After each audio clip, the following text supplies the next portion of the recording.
Dear friends, आज की हमारी क्लास का टॉपिक है बेवरेजेस एंड देयर कंपोजिशन। तो फ्रेंड्स, यहाँ हम बेवरेजेस में पाए जाने वाला टीएसएस, एसिडिटी परसेंट और फ्रूट जूस परसेंट को देखेंगे। तो फ्रेंड्स, आपने कॉम्पिटिटिव एग्ज़ाम्स में देखा होगा कि jam, jelly, squash, syrup, ketchup, sauce या क्रश, कॉर्डियल, आरटीएस और नेक्टर, इनमें से हमेशा एक या दो क्वेश्चन ज़रूर आते हैं कि जैम में या जेली में कितना टीएसएस पाया जाता है, कितनी इसमें एसिडिटी पाई जाती है, या फ्रूट जूस कितना परसेंट होता है। तो फ्रेंड्स, आज की क्लास में हम इन्हीं सब को लेकर चलेंगे और यह जो आपका क्लास है यह 100% इसमें से आपके एक या दो क्वेश्चन ज़रूर मिलेंगे आपको। तो फ्रेंड्स, यहाँ इस क्लास में यहाँ दिए गए सभी कंटेंट्स की स्टडी की जाएगी। तो फ्रेंड्स, शुरू करते हैं। सबसे पहले हम देखते हैं बेवरेजेस। हमें पता होना चाहिए कि बेवरेजेस होता क्या है। बेवरेजेस यानी कोई भी ड्रिंक, कोई भी पेय पदार्थ। अब इसकी एक छोटी सी डेफिनेशन देख रहे हैं। Any portable liquid especially one other than water as tea, coffee, beer और मिल्क, और its basic function is to satisfy thirst, easily digestible, highly refreshing, appetizing and nutritionally। तो फ्रेंड्स, बेवरेजेस क्या होते हैं? कोई भी पेय पदार्थ, कोई भी लिक्विड या कोई भी पेय पदार्थ जो कि वाटर के अलावा हो सकता है, चाहे वह चाय हो, कॉफ़ी हो, बियर या मिल्क हो, या इसके अलावा कोई भी जूस हो, तो वह सभी बेवरेजेस कहलाते हैं। और अगर इसका बेसिक हम फंक्शन देखें तो बेसिक फंक्शन क्या है? वह आपकी प्यास बुझाने वाला होना चाहिए, इजीली डाइजेस्टेबल होना चाहिए, हाईली रिफ्रेशिंग, एपेटाइजिंग और न्यूट्रिशनल होना चाहिए। तो यही बेवरेजेस कहलाता है।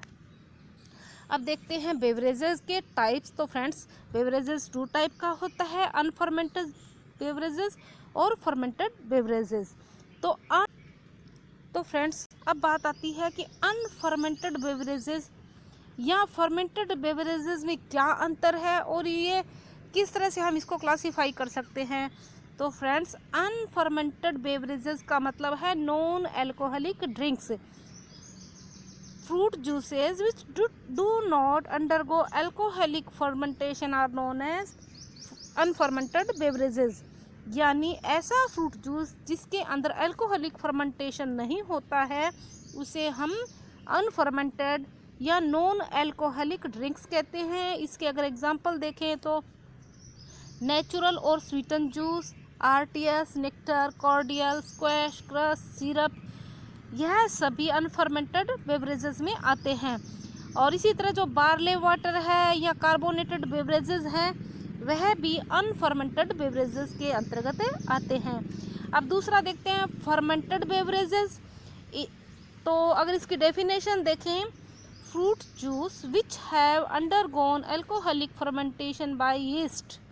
तो इस डेफिनेशन से हमने क्या समझा है कि ऐसे फ्रूट जूसेस जिनके अंदर यीस्ट के द्वारा अल्कोहलिक फर्मेंटेशन हो जाता है उन्हें हम फर्मेंटेड बेवरेजेस कहते हैं। और इसके एग्जांपल है वाइन, शेरी, मस्कटनेरा और साइडर। और इसी तरह जो पेरी है वह भी फर्मेंटेड बेवरेजेस के अंतर्गत आता है। अब फ्रेंड्स, यहाँ पर आते हैं आपके कॉम्पिटिटिव एग्ज़ाम में आने वाले क्वेश्चन से रिलेटेड मटेरियल को देखेंगे यहाँ पर। तो यहाँ पर हम देखेंगे ये प्रोडक्ट, उसमें पाए जाने वाला फ्रूट जूस, टीएसएस परसेंट और एसिडिटी। तो फ्रेंड्स, आप ये जो टेबल को देखोगे इसमें आप कंपैरेटिव स्टडी करोगे तो आपको ये टेबल इजीली याद हो जाएगा। जैसे सबसे पहले हम देखते हैं नेचुरल जूस। तो नेचुरल जूस में फ्रूट जूस कितना है? 100% होगा। यहाँ टीएसएस या एसिडिटी से रिलेटेड कोई आपको ऑप्शन नहीं दिया गया है। इसी तरह स्वीटन जूस है, स्वीटन जूस में फ्रूट जूस 85% है और टीएसएस जो है 10% पाया जाता है। तो अभी यहाँ पर इसकी कंपैरेटिव स्टडी करोगे नेचुरल जूस की और स्वीटन जूस की तो आपको इजीली याद हो जाएगा कि नेचुरल जूस में 100% फ्रूट जूस है और स्वीटन जूस में 85% जूस है। ये बेसिक आपको डिफरेंस सामने दिख रहा है। फिर नेक्स्ट देखते हैं आरटीएस। आरटीएस माने रेडी टू सर्व। इसमें फ्रूट जूस जो है 10% है, टीएसएस 10% और एसिडिटी जो है वह 0.3% पाई जाती है। नेक्स्ट प्रोडक्ट है नेक्टर। नेक्टर में फ्रूट जूस जो है 20% है, TSS 15% है और एसिडिटी 0.3% है। अब आगे देखते हैं। तो यहाँ पर फिर कह रही हूँ, यहाँ पर आपको दोबारा कह रही हूँ कि इसमें आपको कंपैरेटिव स्टडी करके ही इसको याद करना है। तो सबसे पहले हम कंपैरेटिव स्टडी में देख लेंगे जैम और जेली में। तो आप यहाँ देखिए कि जैम और जेली में फ्रूट जूस जो है 45% पाया जाता है, लेकिन अगर हम TSS देखें तो वह जैम में ज़्यादा है 68% है और जेली में TSS जो है 65% होता है। और अगर एसिडिटी देखें तो जैम और जेली में एसिडिटी जो है 0.5 से 0.7% पाई जाती है। इसी तरह फ्रेंड्स हम केचप और सॉस को भी डिफ्रेंशिएट करके आपस में इसका याद कर सकते हैं। जैसे केचप में TSS जो है 28% होता है और सॉस में यह 30% होता है। और एसिडिटी अगर देखें तो सॉस में एसिडिटी 1.2% पाई जाती है। तो फ्रेंड्स केचप या सॉस में से TSS से रिलेटेड क्वेश्चन हमेशा पूछा जाता है, तो आपको याद रखना है कि TSS केचप और सॉस में अगर देखें तो TSS सॉस में ज़्यादा होती है जो कि 30% तक पाई जाती है। नेक्स्ट देखते हैं कॉर्डियल, क्रश, स्क्वैश और सिरप में। तो सबसे पहले है कॉर्डियल। तो फ्रेंड्स सबसे पहले आप इस चीज़ को देखिए कि जो क्रश, कॉर्डियल, स्क्वैश और सिरप है, इन सभी में फ्रूट जूस की जो परसेंट है वह 25% है। कॉर्डियल में भी 25%, क्रश, स्क्वैश और सिरप इन सभी में फ्रूट जूस 25% है और इनमें जो TSS कंटेंट है वो अलग अलग है। तो अब यहाँ पर आप क्रश और कॉर्डियल की कंपैरेटिव स्टडी कीजिए। देखिए कॉर्डियल में TSS जो है 30% पाया जाता है, लेकिन यह क्रश में 55% पाया जाता है। तो इस तरीके से हमें याद रहेगा कि फ्रूट जूस जो है सिमिलर है 25%, लेकिन TSS जो है वह क्रश में ज़्यादा होती है। इसी तरह अगर हम एसिडिटी देखें तो कॉर्डियल में एसिडिटी 1.5% है और क्रश में यह है 1.0% है। अब देखते हैं स्क्वैश में।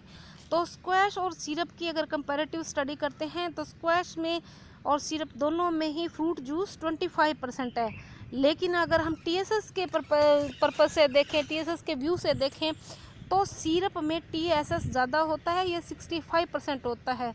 इसी तरह स्क्वैश में TSS जो है 40 से 50% पाया जाता है।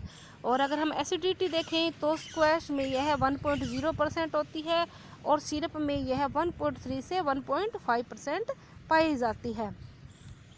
अब देखते हैं next product barley water. Barley water में जूस जो है 25% होता है, TSS 30% होता है, एसिडिटी 9.0% होती है।